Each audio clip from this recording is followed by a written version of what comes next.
You must be seen as a reliable friend, but at the same time, you must also friend of your allies.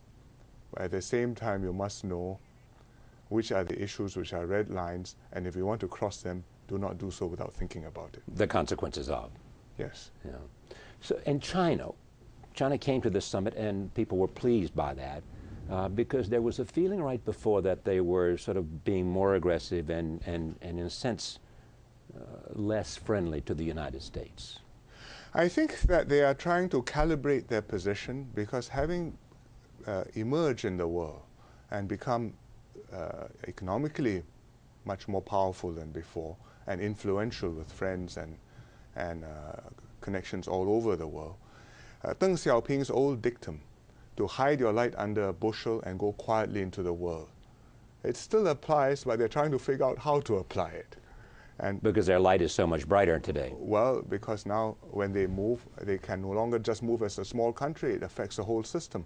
And you have to decide how to trade off your interests, maximizing for yourself, versus the interest of the whole system and your long-term requirement to be a constructive player in the world system, which is what America has done since the Second World War. You were at one time the enormously preeminent superpower. But there was a restraint, there was a goodwill, there was a generosity of spirit. And so after 60, 70 years in Asia, people still say America plays an indispensable role. Please stay. Yes. And I think that is something which, if the Chinese could achieve, would be quite something. If the Chinese could achieve... If the Chinese could achieve that kind of acceptance of their place in the world system. Yeah, so that people around the world, in Latin America and Africa... They are going to be powerful. Right? Yes. But they are not going to be this middle kingdom because the world is not like that anymore. Yeah. And however powerful you are, you need friends, you need allies, you need a peaceful world environment in which they can operate and they can concentrate on growth and development and improving the lives of their people. And that requires you to take a long-term perspective and not try to maximize on every single issue, however difficult these individual For issues. China or the United States or both? For both. I mean, I'm saying that America has been able to do this by and large over a long time. And China, now emerging, I think is having to recalibrate its position in order to take these hitherto totally alien considerations into account. They never had to think this because previously, I mean, their share in world trade was small, their impact on world affairs was not significant. They could do whatever they want, and, well, it's a closed kingdom, but now you can't. What do you think they will do on Iran? I think they will, they are discussing that amongst the P5 now. I believe President Hu had a good discussion with Obama on Monday on that. Your impression is that was a very good meeting? From what the administration people have told us, the U.S. side was happy with it and felt there was progress. But their calculation will be a little different from your calculation. You are very seized with the issue of Iran becoming a nuclear power and the implications strategically in the Middle East and worldwide. Do you agree with that? Yes, I agree with that. And does China agree with that, you think? I think the Chinese intellectually agree with that, but they will at the same time calculate, firstly, their reliance on Iranian oil, secondly, their overall relationship with America and other critical issues to them, and then try and decide how this fits into the overall system of their foreign affairs.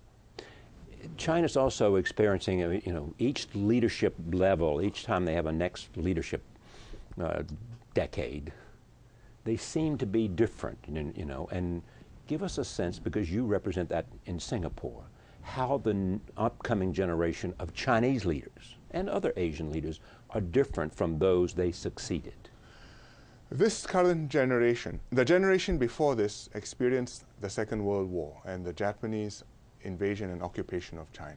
It was an indelible impression for them, and they experienced the revolution as the communists took over China, and the first really exhilarating years when they built the Great Hall of the People in 12 months and the whole Tiananmen in 18 months, and just tremendous sense of that China is standing up again.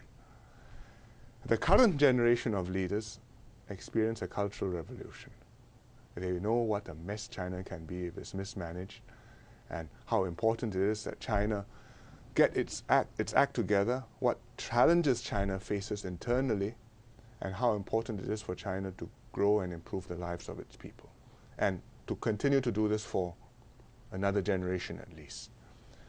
The next, or maybe the next group of leaders will be post-Cultural Revolution. Yes. They will have grown up in 30 years of reform and opening up. They will live in a China which is connected with the internet, with people who are much better informed about what's going on in the world, where interests are expressed, where there will be tensions between different parts of China, and they have to run this whole system not as a central system, but with a market economy and with a coherent political framework on top of that. And I think they will have a big challenge. What is it they see as a system that they would like to have? I mean, is it evolving away from the system that Mao had? Clearly it has in terms of its economy. But overall, is that an evolution you believe is inevitable for China? I think it will evolve. I do not think they'll ever have A Western presidential democracy. elections every 4th year like you do. Yes. But it will have to evolve, and it's happening slowly, maybe slower than it ought to, but they're extremely cautious about destabilizing. And what are they the worried system. about? Instability. They have one Chinese word for it, luan, One. which is disorder.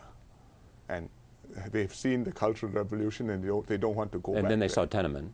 And they've seen Tiananmen, and they saw Falun Gong, Yes. who appeared as a flash mob one day in front of the inner sanctum.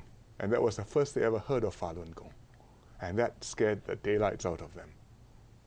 It did. Yes, that's how they discovered it existed. But is that a threat to them?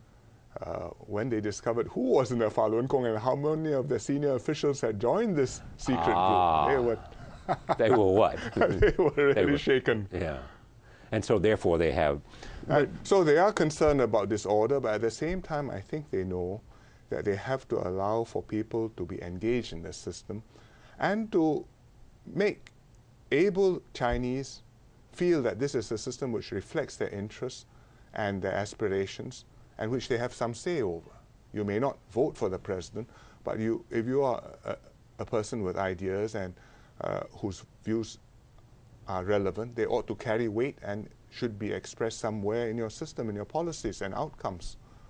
I think they know that. How to get there, I don't think they've worked it out, and they are moving only quite slowly. because they haven't really worked it out. Do they want to be part of the existing international system, Yes, but they would like to have their share of the sunshine, which is reasonable? which is reasonable, but how do they get their share, and compared to where they were, and what is the transition like, that's something which has to be managed quite subtly. How would you define their share of the sunshine? Well, they will tell you that they have 1,300 million people. And each one That's is their entitled. Each one is entitled to so many kilograms of carbon dioxide. Yeah, right, they do say that, that's right. So Yes. they say to you, we have 1.3 billion, and the world has 6 billion, figure it out. Yes. Well, they know that they are not there because they will also tell you that the per capita income is very low, that there are many people who are below the poverty line, that their agriculture is abysmal by global standards of productivity, and that they have to make major transformations even to get to a modest middle income level. So their thoughtful leaders have that prominently in their minds and therefore are quite cautious about over-asserting their arrival. Yeah. But not all young people are quite as careful about it. Your father told me once that Deng Xiaoping came and was appreciative of what was happening in Singapore, Yes. and sent some people from China, Yes, many. many exactly, Yes. to observe, Yes. and said, we want to do that. Yes. How do we do that? Yes. Where are they, what are they looking at now to say we want to do that? They look at many things. They came, they looked at our schools. Right. They looked at our water conservation. They looked at the way we recycle wastewater and turn that into new water which we can use again for industrial and drinking purposes indirectly. They look at the way we manage our financial system.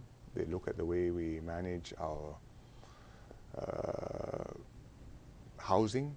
They look at our healthcare system. They are interested in many of the pieces we are doing, but most of all they want to know, how do you run a system where the government can have legitimacy and there's order and there's continuity